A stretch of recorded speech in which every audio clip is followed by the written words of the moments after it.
இந்த நாட்டை விட்டு, இந்த நிலத்தை விட்டு நீ எங்கு சென்றாலும் நான் தேவர், நான் நாடார், நான் கோணார், நான் செட்டியார், நான் பிள்ளை, நான் முதலியார், நான் முத்தரையர், நான் வன்னியர், நான் கவுண்டர் என்று அறிமுகப்படுத்த முடியாது. உலக வரலாற்றிலே எங்குமே இந்த அடையாளங்கள் இருந்ததில்லை, எவனுக்கும் இருந்ததில்லை. நான் இஸ்லாமியன், நான் கிறிஸ்தவன், நான் இந்து என்று எவனும் தன்னை அறிமுகப்படுத்திக் கொள்வது இல்லை. இல்லை, நீ கேரளாவுக்கு செல், லதாந்திராவுக்கு செல், இந்திய நிலப்பரப்பில் எங்கு வேண்டுமானாலும் செல், இல்லை இந்த துணைக்கண்டம் கடந்து வேற எந்த நிலத்திற்கும் செல். நீ யார்? எங்கு சென்றாலும் நீ தமிழன்.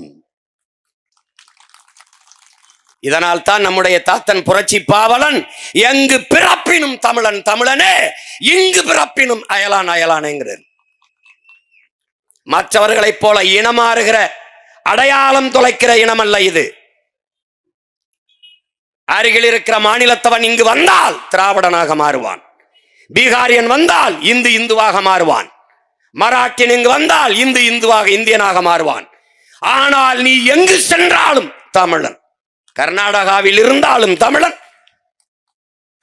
கனடா நாட்டில் வாழ்ந்தாலும் நீ தமிழன், ஆந்திராவில் வாழ்ந்தாலும் தமிழன், அமெரிக்கா, ஆப்பிரிக்காவில், ஆஸ்திரேலியாவில் வாழ்ந்தாலும் நீ தமிழன்.